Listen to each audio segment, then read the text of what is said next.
I get wanting them to be big for fishing. I've used my own mealworms myself. They are fairly tough to get on that hook as an inexperienced fisherman. And typically what you'll see in bait stores are the much larger mealworms. I have not figured out a way to get those mealworms that big without applying chemicals. There's a chemical, it's a hormone that you can apply in mass that will stop the mealworm from being able to pupate, and they just keep molting and growing, going through unnatural amount of instars or molts to get bigger and bigger.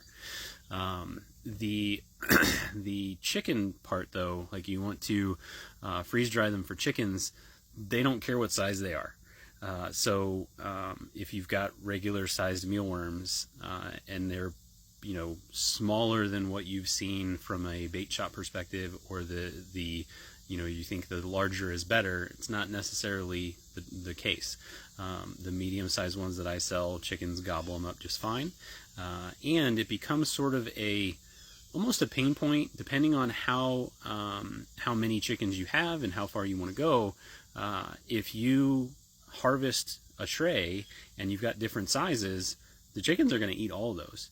And so in some cases, it's sometimes easier and better to just feed all that off than to mess around with separating those sizes out and growing them some more.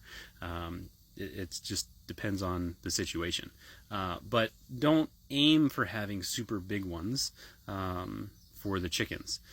From the fishing perspective, though, that's definitely something I've heard from folks, is that my mealworms that I sell are smaller than things that they've seen, and generally it's because I don't use hormones in order to jack up the size of those mealworms in what I would consider an unnatural method. It's just not how I want to run things.